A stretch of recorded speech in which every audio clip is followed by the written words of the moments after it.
Thursday night football coming up. We have a big one on Thursday night. The Buffalo Bills coming off a steamrolling of the Tampa Bay Buccaneers, 6 total touchdowns from Josh Allen. We'll head to Houston to face the Texans, who are looking better. It's funny, as soon as CJ Stroud goes away, they start to look better. I don't know how that happens. But the Texans are looking better. They're a 5.5-point underdog at home. So where do you see this game going? Yeah, better is relative, obviously, because they still don't look great with Davis Mills. I think it's just there's a little more play-to-play consistency with the offense right now. He's not making the big plays that CJ Stroud could, but oftentimes CJ Stroud would take sacks or be scrambling, running for his life, throwing it away, just not really having that connection with his team. We know defense is the backbone of the Texans. For a long time now, they've been one of the best pass defenses in the NFL. Now their run defense is actually elite as well. So they are kind of like a souped up version of the Browns, where the Browns, it's like, hey, we can get to the Super Bowl if we have an average quarterback.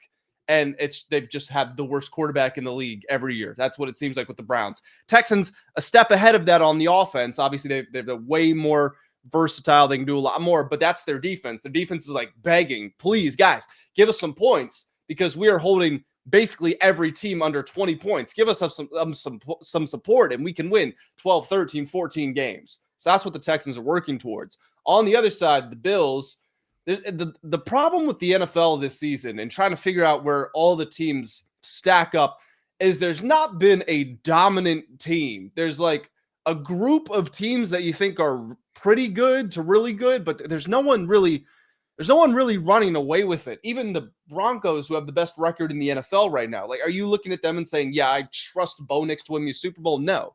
And the Bills have fallen victim to that because they start off the year 4-0. They have the wild comeback against the Ravens. Then they beat up on the bottom feeders. Then they lose back-to-back games. They smoke the Panthers, beat the Chiefs. Then they get smoked by the Dolphins. And then they hang 44 on the Buccaneers. So I look at teams like the Bills, the Chiefs, like I said, the Broncos, the Packers, the Lions, the Eagles, all these top contenders. You can't trust any one of them to show up every single weekend. And that's the problem that I'm dealing with right now. I have no clue, just besides the game for a second, I have no clue who's going to win the AFC right now. When you just look at the situation unfolding, because you would think the Chiefs could, but they might not get in the playoffs. The Bills are trash sometimes and they're great other times. And even in the Bills Buccaneers game, from what I saw, the Bills are not that good of a football team. They just have Josh Allen. Like that is all they have. So I know they didn't have Keon Coleman in the lineup, but that was their choice. He was healthy. I know it was their choice, and it was because he didn't show up to a meeting on Friday, which there are some, I think that could be questionable because like your best players are going to play no matter what. If you think you can if you think you're not going to win a football game without your best players, some of your best skill talent, like they're going to be on the field. And that was the case with CeeDee Lamb and George Pickens the other night. Sit out a series and then come in. But yeah, I think the Bills are the better team here just because of Josh Allen. Like he is the only thing that takes them over the edge. I think that you can make an argument that the Texans have a lot better skill players, but the quarterback's the biggest problem here. So I'll lean towards the Bills. The line is moving in their favor. It was -4.5. It's up to 5.5. I'd probably get it now. I could see this at 6.5, honestly. Yeah, Josh Allen's obviously better than Davis Mills and CJ Stroud when he's there. I think you're right that the Texans have a better defense. They have better receivers. Obviously, the Bills got the better running back. Problem is the Texans offensive line is also pretty bad. If they had a really good offensive line, even with CJ Stroud or Davis Mills here, this could be a competitive game. But I think that is kind of what separates them right now. Yeah, I 100% agree. Defensively, I think the Texans can tame Josh Allen a little bit, especially because of that lack of skill players. And I think that's hurt them at times this year when Josh just doesn't become Superman and like he did last week, obviously. But yeah, it's a spot where are you tempted by Houston plus 5.5 at all or no? I'm tempted by it. It's first thing I'm going to do is I'm going to wait to see if it is Mills or Stroud that's playing. Although, to be completely honest, I don't really know how much that changes the line. I mean, CJ Stroud is a better player than Davis Mills. But like I said, there's been a little more just down-to-down fluidity with Mills in the lineup. I don't trust Mills at all. Because, like, to beat the Bills, you need a you need Josh Allen to be tame, but you also need a quarterback to outplay him. Yeah. And Davis Mills is not going to go outplay Josh Allen, especially with how the Bills are rolling right now. And I also think too, like, don't mistake the fact that the Chiefs not being in the playoffs is motivating the Bills even more right now. Like this feels like more of the year if that is the case. Now the Ravens are going to come in and break some people's hearts too, but the Buffalo Bills, like if you can't get it done this year with how the AFC looks, I don't know if you'll ever get it done. And we still have no idea what's happening with the Colts either. Like, are the Colts actually good? Same thing. Is Daniel Jones actually going to win the AFC? They brought in Sauce Gardner, so I mean they've got the talent. Yeah, but I would rather face the Colts with Daniel Jones than Patrick Mahomes at Arrowhead 100%. Stadium. So this is a year where the Bills, and I can't look at the Bills and say they're a Super Bowl team. I just can't do it because I don't think they have the talent. And Josh Allen isn't going to go off for 6 touchdowns every week like he did last week against the Buccaneers. But in this game specifically, as tempting as Houston is a +5.5, and they could easily cover this line. It could be close. We've seen the Bills fall apart in prime time as a 4.5 point favorite against the Falcons. It's just not the spot where I would want to take Houston because I think you got to outplay Josh Allen. I just don't see Davis Mills coming close to that.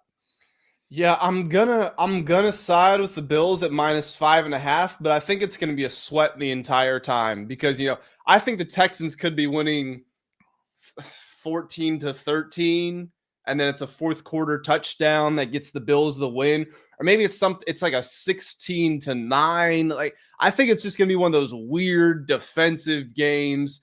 Davis Mills is gonna have no touchdowns and an interception. Josh Allen's gonna complete 50% of his passes, only have 1 touchdown, but that's gonna be the game-winning touchdown. I think it's gonna be something like that. And even going back to last week against the Buccaneers, don't let the score fool you. Like Tampa Bay still put up 32 points. They forced 2 turnovers off Josh Allen. They lost by 13, but at one point that was 5 or 6, whatever it was. And then the Bucs chose to punt and they gave up a late touchdown. Like that was a game where the Buccaneers could have covered if a few things went their way, 1 more touchdown. So don't be fooled by the score there looking at this one. I still think the Bills are better than the Texans. I think the Buccaneers are better than the Texans. So I would lean towards the Bills here, -5.5. What we got for player props here? So I'm going to go with James Cook. I'm going to take him over his rushing line, which I believe 73.5 right now. You look at James Cook coming off a 16 carries, 48 yards a game against the Tampa Bay Buccaneers. If I am the Houston Texans, I am living with getting beat up by James Cook. I'm not living with getting beat by Josh Allen. Like if Josh Allen did not have the game that he had last week, that's a much tighter matchup. It's one that the Tampa Bay Buccaneers probably win. So I think we're going to see a little heftier dose of James Cook this week. And he's been great overall. Had the touchdown catch last week, 3 for 66. Still was hurt a little bit there. 13 for 53 against the Dolphins the week before run the ball. But against the Chiefs, 27 for 114. I think short week, you got to slow the game down, try to pound the rock. And again, he's capable of doing 200 yards on the ground. We've seen it this year. So like him getting back on track here after 2 slow weeks running the ball. Yeah, either Josh Allen's going to have to go over his passing line or James Cook is going to have to go over his rushing line, most likely for the Bills to win this game. The problem is the Texans are number 1 in the NFL in yards allowed per attempt, number 4 in yards allowed per carry. So there's not like a clear mathematical indication. You kind of just have to parse how you think it's going to play out. I'm actually on the Allen side of it just because he's willing to put the Superman cape on and just take over like we saw with the 3 rushing touchdowns last week. And I do just worry if Cook gets stopped. If he's got 10 carries for 40 yards, they might just stop running entirely. They might just throw it. So I'll go Allen, but that's because I had to find a Bills player prop. My favorite Bills player prop actually is James Cook, but it's for a touchdown. Just because I think if and when they get down into the red zone, after Allen ran for 3 touchdowns and had 6 total, I just think they're going to give James Cook the ball. I know they threw him 1, but I think they're actually going to let him run it when they get near the goal line. James Cook, Josh Allen, both -115 to score. I like both those two. I mean, one of those guys is going to score if they get down the red zone. That's the bottom line. But I agree. I think if you're the Houston Texans, you don't want Josh Allen. You're focusing on Josh Allen to not score in the red zone. You'd rather have James Cook be that guy. What else you got, Grant? Well, my favorite Texans player prop, and I'll be honest, I love these like wide receiver 3, wide receiver 4 props.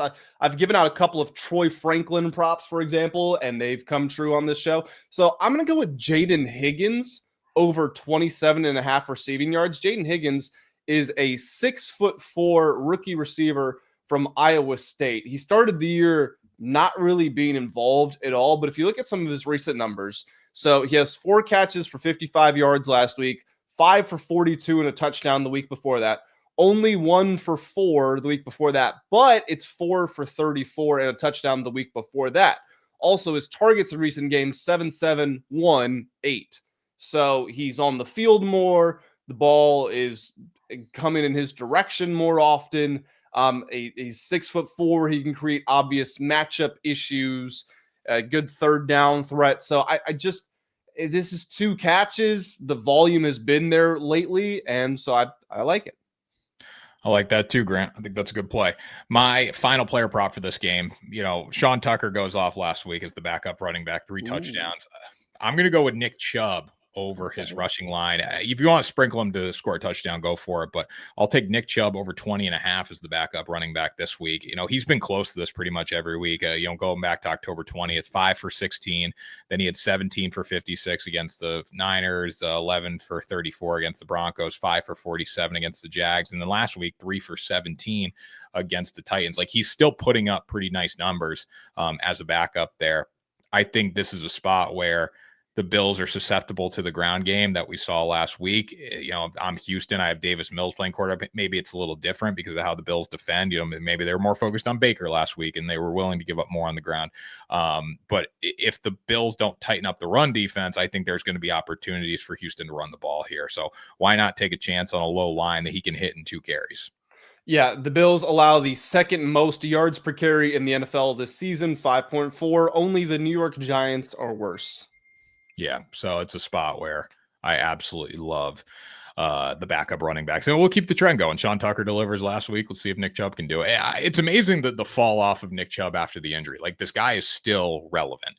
I know he's not relevant because he's a backup, but he's still a guy who can run the ball a little bit. So it's very sad what happened to him, but he's still making the most of his opportunities in Houston. Well, he also tore his ACL, I think, at Georgia, and then he had that whatever. It was multiple tears, right, on the Minka play. Yeah.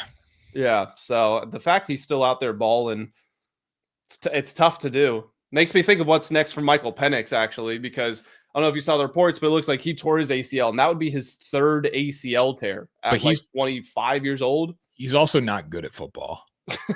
Like, not to be mean or anything, but like, Penix is not good. Like, I don't know why he was drafted. When you were in the situation that you had with Kirk Cousins, it made no sense to draft Michael Penix. Simple as that. Would you say that it's fair to say now that 2024 draft class, so we've got May and Jaden up here. Jaden, it's a little questionable just because we don't really know. We didn't really get a second year, but like, he had the outstanding rookie year. May's had the outstanding sophomore year. Then it's like, it's Caleb and Bo Nix kind of battling in that next slot. I think Bo Nix is ahead right now. And then McCarthy and Penix, it's like, it's already time to move on. 9, JJ, 9. Yeah, 9.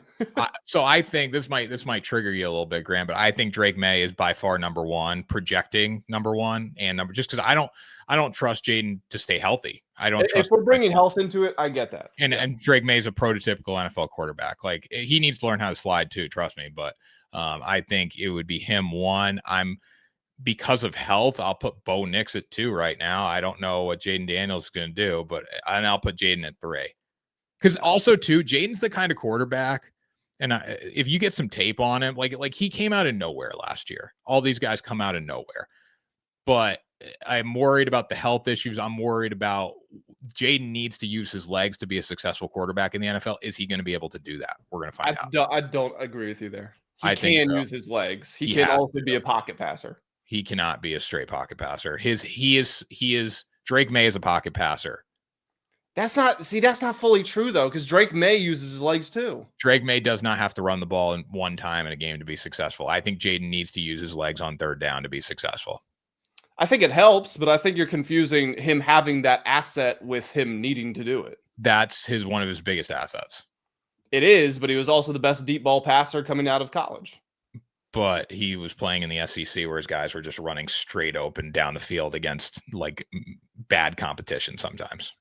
I don't know. If you look at his best games, he really wasn't that great at running the football. But it's when he runs the football in what times he does it. And like, well, that's more of a team composition issue then. Get some better playmakers around him. You need better offensive linemen too. You got a lot of problems, Grant, down in Washington. The roster is terrible. So Drake May is projecting to be the number 1 quarterback in that class. And Bo Nix 2-1 against Patrick Mahomes, or 2-1 against the Chiefs, 1-1 against Mahomes. Yeah. I hate Bo Nix. I don't hate him, actually. I shouldn't say that. That's bad. I don't think he's good, but he's a good like Mormon man. I think he's Mormon. He looks Mormon. If he's not, I think he's Christian or Mormon, but like the blonde hair, the vibe, he gives me Mormon vibes. He's Christian. Mormon is Christian, right? Nick, he was raised in the South and is a Christian. He is not affiliated with the Church of Jesus. We're going down a rabbit hole. Church of Latter-day Saints. He's not Mormon. So he's from the South? Yeah, where is Bo Nix? He does it. That post-game interview didn't give me Southern vibes. He's from Arkadelphia, Arkansas. What a name. That's crazy. He gives off like, maybe it's because he's playing in Denver now, but he gives me like Zach Wilson vibes as just a person. I'm sorry, the town name is Arkadelphia. I can't get over that. They just rebranded Philadelphia into Arkansas. Anyways, Drake, Bo, Jaden. 1, 2, 3. No, it's clearly Drake and Jaden top 2. Jaden can't even stay healthy. So we'll see what he does in year 3.